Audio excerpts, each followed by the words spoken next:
সুপ্রভাত বন্ধুরা। আজ 1 জুলাই 2025, শুভ মঙ্গলবার। আজ যাদের জন্মদিন তাদের জন্য রইল আন্তরিক অভিনন্দন। আর যারা আজকে আমাদেরকে ছেড়ে চলে যাচ্ছেন তাদের জন্য রইল শ্রদ্ধা। প্রভাতী চর্চায় সবাইকে স্বাগত। আজ একটা গল্প নিয়ে এসেছি। এই আলাপচারিতার মধ্য দিয়েই ভালোবাসা যে শুধু অনুভব না, সেটাই বোঝানোর চেষ্টা করব। আমার সব বন্ধুদের জানাই আন্তরিক ভালোবাসা। সবাই নিশ্চয়ই খুব ভালো আছো। এই বর্ষায় একটু নিজের দিকে কেয়ার নিও। বর্ষায় নানা রকম রোগের প্রাদুর্ভাব ঘটে, তাই একটু সুন্দরভাবে থেকো, সবাই আনন্দ করো। গল্পে আসা যাক। আমরা বাইরের মানুষের সঙ্গে সব থেকে পোলাইট, সুন্দর ও ভদ্র ব্যবহার করি।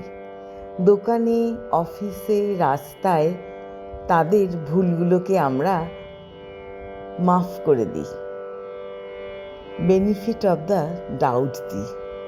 কিন্তু তারপর বাসায় ফিরে যার সঙ্গে জীবন কাটাচ্ছি দিনের পর দিন, তার সঙ্গে কিন্তু আমরা বাড়ি ফিরেই খুব খারাপ ব্যবহার করি। সেটা কেন করি আমরা নিজেরাও সবাই জানি না। নিজের মানুষের সাথে তো সব ইমোশন শেয়ার করব, সেই জন্যই বোধহয় এই ধরনের ব্যবহারগুলো আমাদের ধরা পড়ে।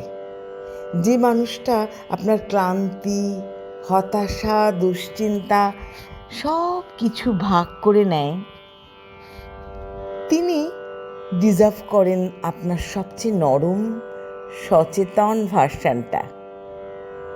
তাকে এমনভাবে কথা বলতে হবে যেন এখনো আপনি তাকে খুব ভালোবাসছেন, যেন ভালোবাসা শুধু টিকে থাকার নাম না। ভালোবাসা মানে একে অপরের প্রতি যত্নশীল থাকা, বিশেষ করে যখন মন খারাপ বা শরীর ক্লান্ত। বাস্তব ভালোবাসা প্রকাশ পায় ক্লান্তির সময়। আপনার ভাষার, আপনার টোনে, আপনার কণ্ঠ যেন মনে করিয়ে দেয় এই জায়গাটা এখনো তোমার জন্য নিরাপদ, আমি এখনো তোমার ঘর। তাই যত ক্লান্তই থাকুন, ভাষার মধ্যে লুকিয়ে থাকে আপনি কতটা নিরাপদ অনুভব করাচ্ছেন তাকে। ভালোবাসা শুধু অনুভব না, ভালোভাবে বলা, শোনা, বোঝা। যার সঙ্গে আমরা থাকি তাকে আমরা কিন্তু অনেক সময় টেকেন ফর গ্রান্টেড করে নিই। তার সঙ্গে যেমন ইচ্ছা ব্যবহার করা যায় ভাবি আমরা, কিন্তু সেটা কিন্তু একদমই উচিত নয়। আমাদের উচিত তার সাথে সবচেয়ে ভালো ব্যবহার করা। সেই তো আমাদেরকে নিরাপত্তা দিচ্ছে, ভালোবাসছে, সব কিছু করছে, ভালোভাবে থাকার জন্য চিন্তা করছে।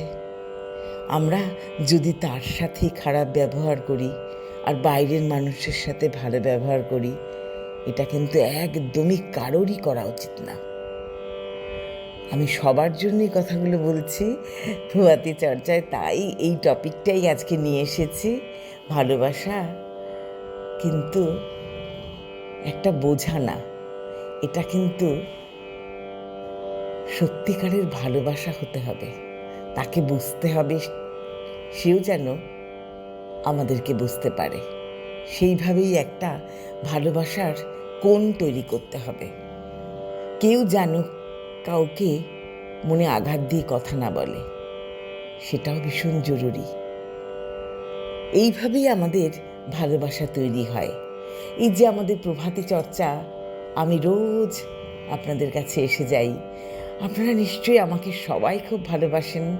একটা ঘর তৈরি হয়ে গেছে, আমাদের একটা পরিবার তৈরি হয়ে গেছে। আমরা নিশ্চয়ই সবার সাথেই ভালো ব্যবহার করি, তাই আমরা সবাই সবাইকে ভালোবাসি। এটাই তো কথা।